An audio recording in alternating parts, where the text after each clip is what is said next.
Welcome. Welcome, my dear ladies and gentlemen, to another live stream. Another live stream and another live storytelling here from our new Isle of Mayapur headquarters. And today we will dive into the story of the appearance of Radhakunda. It was the time when Kamsa was still on the hunt for Krishna.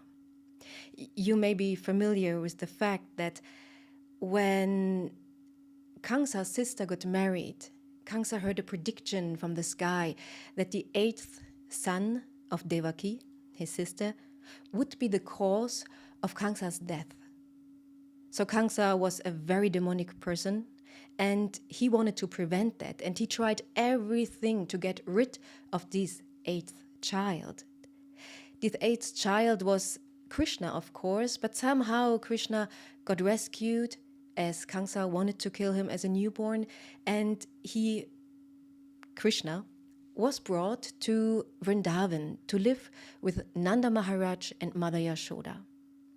But when Kamsa heard about that the eighth child, Krishna, was still alive, he sent very powerful demons after Krishna to kill this boy to get saved himself. So he sent one demon after another to find Krishna. For example, he sent Putana, who tried to kill Krishna by poisoning him. Or he sent Trinavarta, the whirlwind demon. His plan was to lift Krishna high up in the air, and then from high above, he wanted to smash Krishna to the ground. But also that plan failed, because every demon who found Krishna and every demon who challenged Krishna got killed by Krishna himself. So now Kamsa was sending out Arishtasura.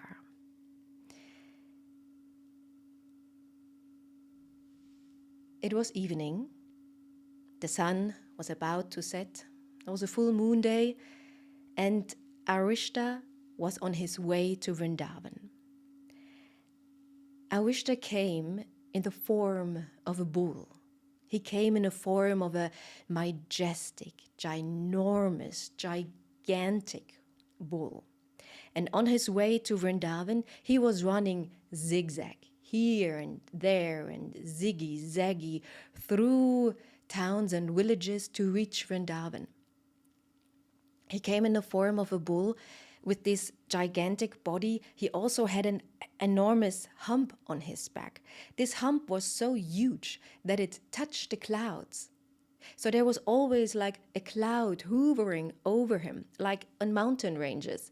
When you see a huge mountain range and always on the top there is this cloud or these clouds accompanying these mountains, that exactly what was Arishtasura also looked like. He had sharp horns, pointy, sharp, huge horns, and when his hooves stepped on the ground, the earth cracked open and even a little water came out. And with each step this ferocious being made on the earth trembled like from an earthquake. It was imaginable what the human beings were seeing when they saw Aristasura, such an fearsome, ugly personality in the form of a bull. It is even said that on his way he also passed sometimes urine and stool. And when he passed urine, because he was so huge, this urine formed rivers. And when he passed stool, this stool looked like mountain ranges.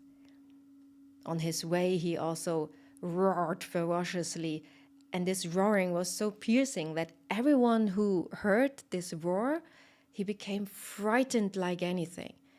And it was even so frightened that cows and women had miscarriages from just the appearance and just the roar of Aristasura. So finally, this demonic personality on his search for Krishna entered Vrindavan. First he went to the riverside, and with his huge, sharp horns he digged up the riverside, and Gokul was completely covered in dust by this action. Then he entered the village, and when the villagers of Vrindavan saw this fearful personality, they were in shock and they were so afraid, but immediately they took shelter at Krishna. And they called out, Krishna, Krishna, please, please help us. The cows, when they saw that bull, they fled in all directions. They fled out of the village. Also the other animals.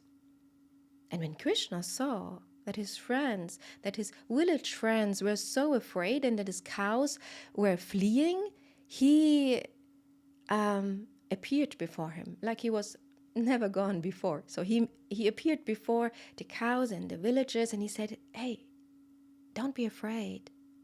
Don't be afraid. There is nothing to worry about. I'm here.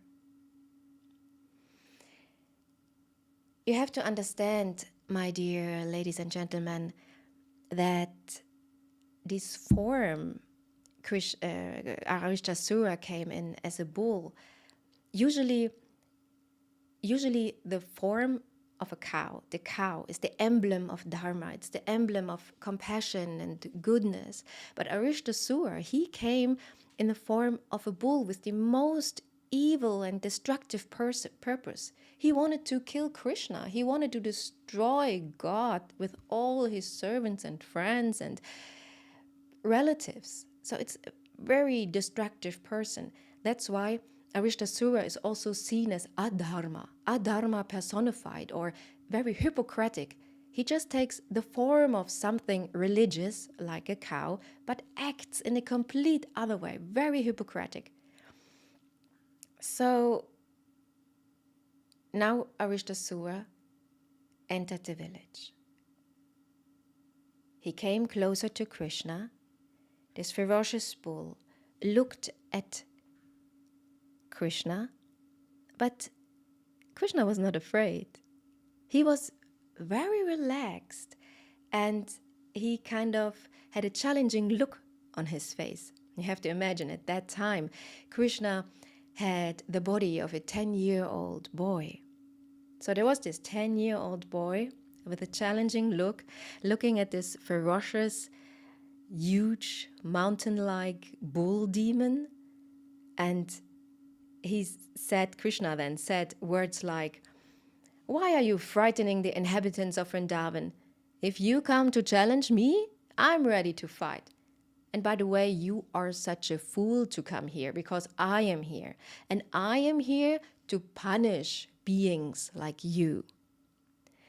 When Arishtasura heard these challenging words, together with the whole expression of Krishna, this made him even more angry.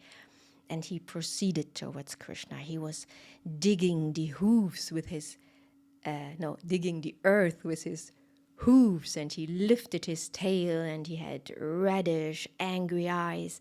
He pointed his horns towards Krishna. But what did Krishna?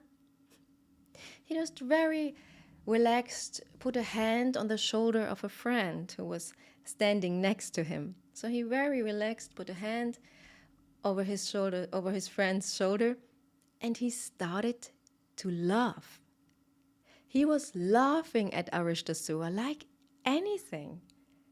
And this laugh, of course, it angered Aristasura even more, but it totally relaxed also the friend. While preparing this story, I meditated a lot about the emotions which are going through Krishna's friend when he is facing that demon, this bull, this red-eyed, angry bull with huge horns who can smash you with one kick of his hooves. And that this boy is not afraid at all, that he has the assurance of, Krishna is with me, nothing can happen. this calamity can come, nothing will happen. Krishna is at my side. It's a very nice lesson for us if we can come to that stage where we just realize that we are always with Krishna. Krishna is all the time here. Then all the calamities in the world can come and we can laugh at these calamities. So Krishna and his friend were very relaxed, but Aristasura, of course not. He swung his tail. It created a dust cloud. And then finally he attacked Krishna, like it is described like a thunderbolt of Indra. So when he was running towards Krishna, like a thunderbolt of Indra, Krishna then just grabbed his horns and threw him away. He tossed him just away. When Aristasura hit the ground, he rolled over like, he was lying on his back. And he was so heavy that everything was like dragging him kind of down. And he was just rolling on the ground. And it is described that at that point, not only Aristasura rolled over, but also the demigods in heaven, who of course were also observing the scene. They were also rolling over, but they were rolling over because they were laughing how funny it looked that this demon, who actually caused so much trouble also to the demigods, because the demigods were not able to defeat Aristasura and also other demons before.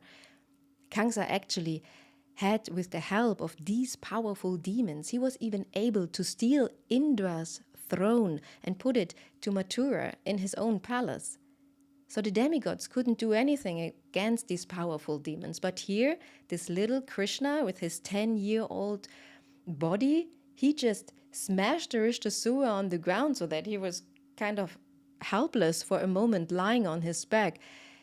And in that moment, the demigods felt such a relief that someone is here who can help us to get rid of this demon, that they were just laughing and laughing at this side of Aristasura struggling on the earth.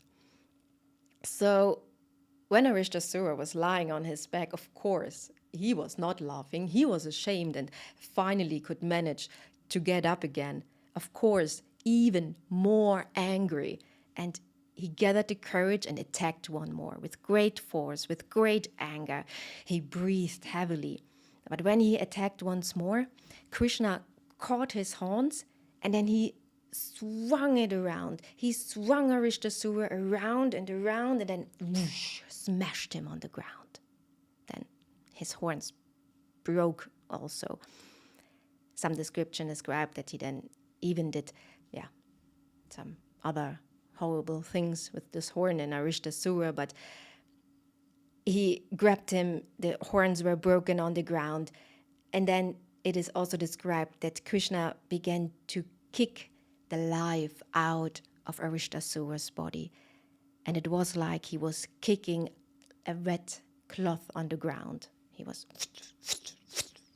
kicking out the life.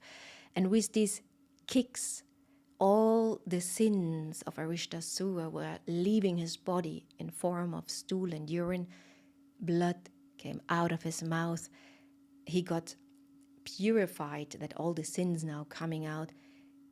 He got finally liberated and he entered the kingdom of death. And this was the end of Aristasura. The celestial beings, they were so relieved, and as they showered flowers on Krishna. And when Krishna and Balaram went back to Vrindavan, of course, all the inhabitants also had seen that. And when they went back to Vrindavan, the inhabitants glorified Krishna with great jubilation. Wow, what a glorious fight they had just seen. And that this little boy could manage to defeat these huge demon. After this, one last demon gets sent by Kamsa to Vrindavan, Keshi, and then Akrura brings Krishna and Balaram to Mathura. But that's another story. now, when on that evening, when Krishna wanted to meet with Radharani, Radharani evaded him, and Krishna didn't know actually why. And Radharani even said, "Please don't touch me." And Krishna said, "What happened? What did I do?" "What did you do? You killed a cow and you are asking, what did I do?" But Krishna replied, it was a demon. It was a demonic person in the disguise of a bull. This demonic person, he wanted to kill everyone. He wanted to kill you. He wanted to kill me. He wanted to kill my father and mother. He wanted to kill the entire village. It was a demon in disguise of the bull. Still, it was a cow. So you have committed the sin of killing a cow. You became so sinful, don't touch me, Radharani replied. Of course, these were playful exchanges, and they were meant to bring more pleasure in the exchange of Radha and Krishna. So Krishna said, "What should I do? What should I do to get purified?" And Radharani replied that Krishna needed to take bath in all the holy waters in the universe. It's a long travel to go to all the holy waters in the universe. But Krishna said, all right. But of course, Krishna did not go to all the holy waters in the universe to take a bath in them. No. Krishna just, with the heel of his foot, he hit the ground and made a little hole. Then with his mystic powers, he invited all the holy waters of the universe to him.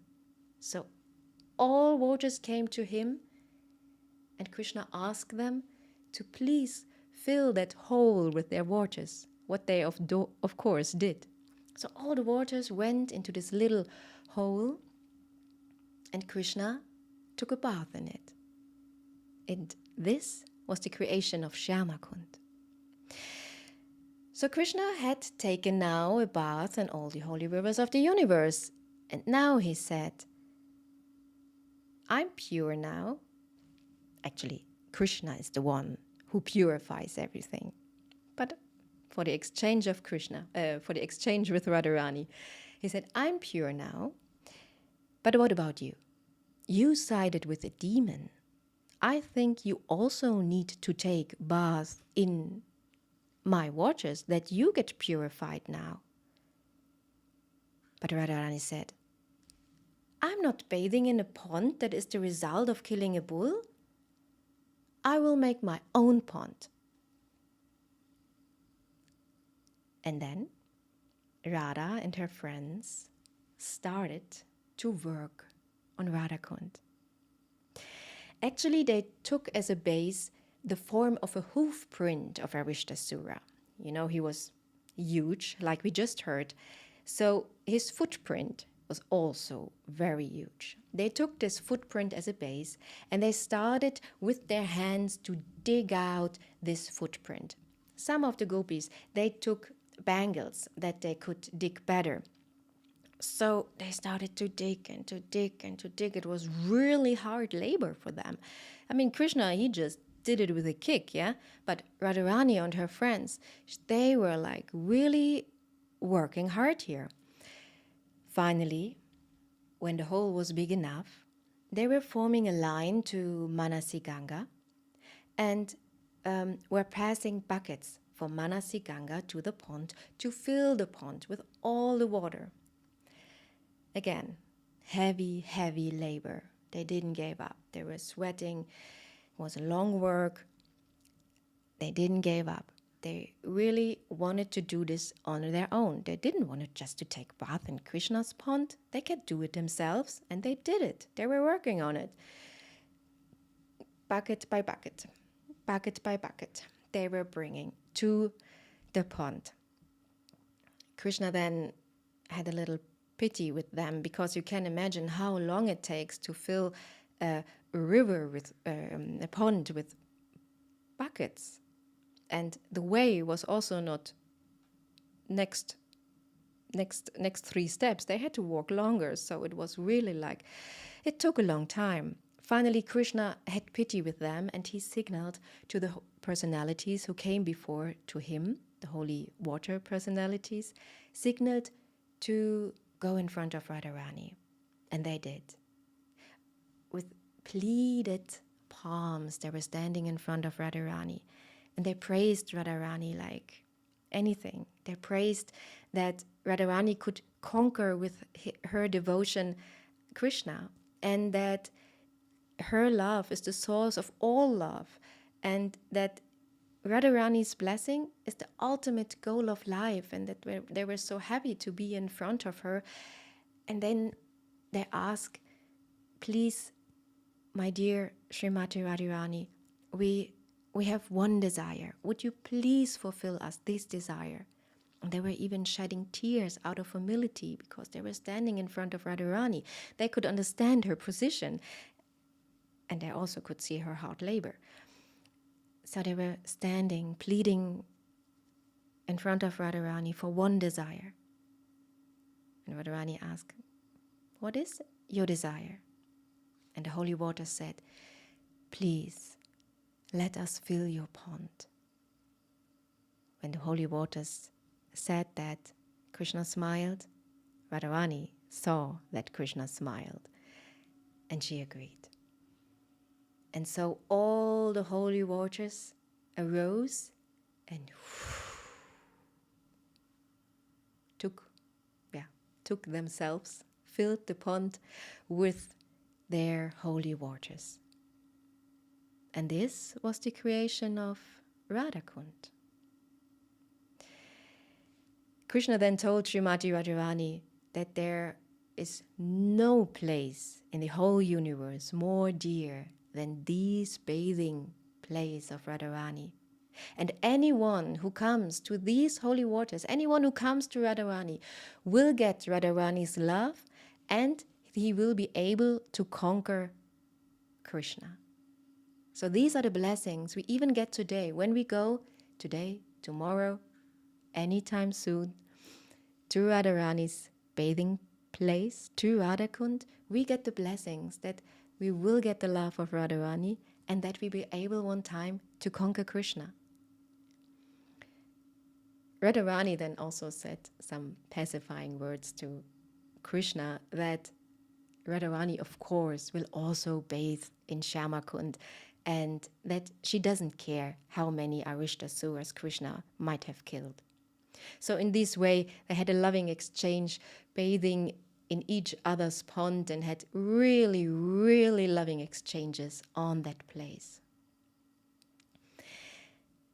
To understand the importance of Radhakund a little bit more, Rupa Goswami describes in the Nectar of Instruction the hierarchy of the holy places. He says, greater than all places is Vaikuntha, the abode of Mahavishnu. Greater than Vaikuntha is Mathura, because Krishna is born there. Greater than Mathura is Vrindavan, because that's where Krishna grew up. Greater than Vrindavan is Govardhan, because there at that place he was doing his day pastimes with his cows and cowherd boys playing. But greater than Vrindavan, greater than Govardhan is Radhakund, because Radhakund is the liquid love of Radharani, is the manifestation of Radharani's love in a liquid form. And this, so Rupa Goswami describes, is the greatest place in the universe to be. These were the pastimes which happened 5,000 years ago. Then Krishna left the earth, all his associates left the earth, and somehow all these pastime places in Vrindavan, they somehow got lost. So when Lord Chaitanya came, Lord Chaitanya is an incarnation of Krishna as the form of Radha and Krishna. It is Krishna who wanted to taste how it is to have the feelings of Radharani. So it's a combination of Radha and Krishna, Lord Chaitanya. So Lord Chaitanya, 500 years ago, he made a pilgrimage to Vrindavan. And of course, he also wanted to visit Radhakund and Kund. So he asked in the village of Arishtagram, the village where Aristasura was killed, where's Radhakund? But nobody knew of Radhakund, nobody knew where it was. Also the Brahmana who was with him didn't know about Radhakund. So Lord Chaitanya understood that Radhakund was somehow lost from everyone's vision. Then he must have looked around himself, and because Mahaprabhu is Radha Krishna combined, he can reveal the pastime places to the world.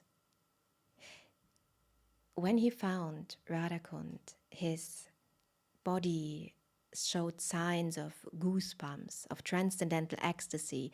He could see the pastimes which were happening at that place. He could hear Krishna's flute, and he could hear Radharani's ankle bells.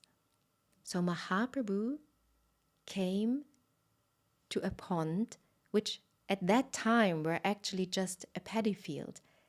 And he bathed there, he put tilak on from the dusk of Radhakund, and when the villagers saw Chaitanya Mahaprabhu taking bath in that paddy field, they were astonished. But Chaitanya Mahaprabhu explained to them, this is Radhakund. This is where Srimati Radharani put all her effort and her love to excavate that pond in an exchange with Krishna, and created that pond herself with her Sakhis. So in that way, Chaitanya Mahaprabhu rediscovered Radhakund for us. And later he instructed the 6 Goswamis, especially Rupa and Sanatana Goswami, to rediscover all the holy places of Vrindavan. And in that course, also Rupa and Sanatana Goswami renovated Radhakund. What are we now seeing, or what am I now seeing when I visit Radhakund? When I go to Radhakund, I may see water which is materially not so clear. Some people wash their clothes, they take daily baths in these waters. Monkeys jump from the tree.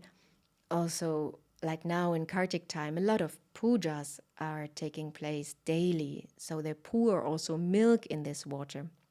So after some time, it starts to smell not so good anymore. And there are these pundits who try to give you your blessings in exchange for money.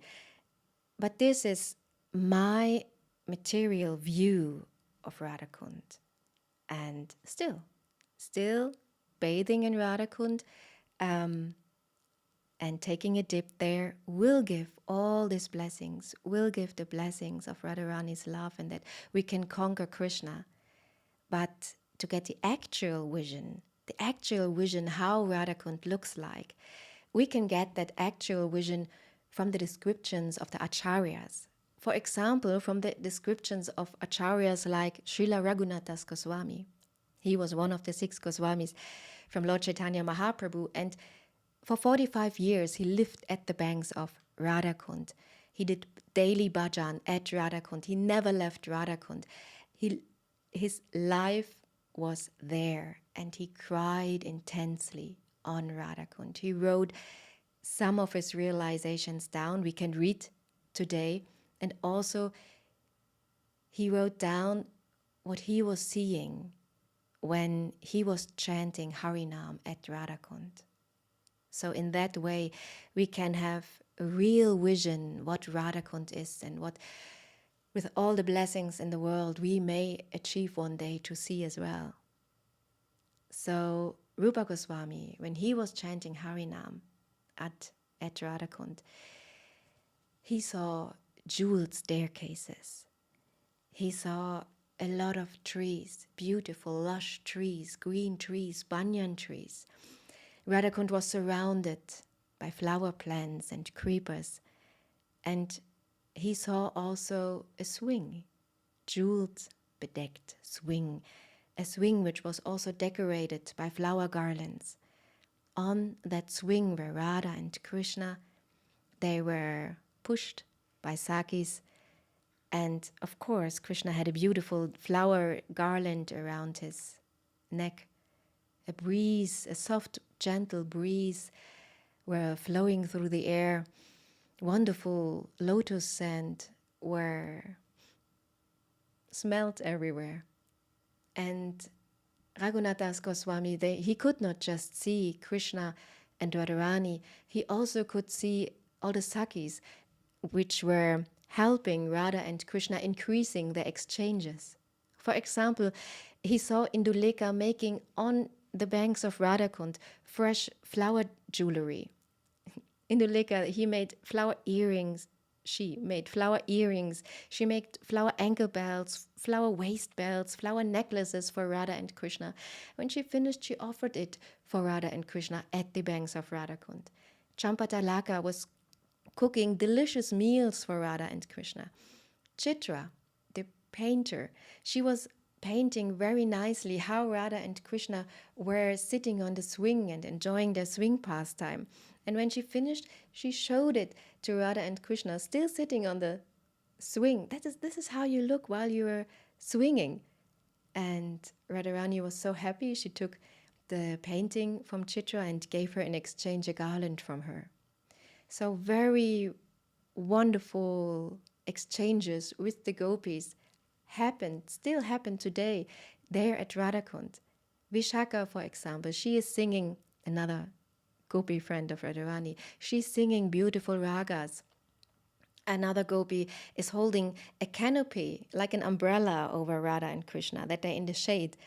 But then Raghunath Das Goswami saw, when the trees saw that, oh, she's holding a canopy, she's holding an umbrella over Radha and Krishna, hey, we can do this service. So the trees moved closer, and with their branches, with their arms, they made a shady place, a canopy for Radha and Krishna. So all these wonderful, mystical sceneries, they are happening right there at Radhakund, behind this material veil I'm just seeing. And even more Sakis offering service. Chandan is getting offered. Someone is fanning. Some other Saki, she's writing poetry for Radha and Krishna and is reading it to them on the spot. Many more pastimes are happening at Radha Kund, and when we meditate about Radha Kund, we should take that vision from the acharyas and not our polluted vision we may see, or at least I see when I go to Radhakund. So, my dear ladies and gentlemen, that's already my little meditation, my little story about Radhakund's appearance and his importance, the Radhakund's importance on our life. I hope it was somewhere useful to deepen your meditation on these holy places. And I hope I see you soon for another life story telling time. Hare Krishna.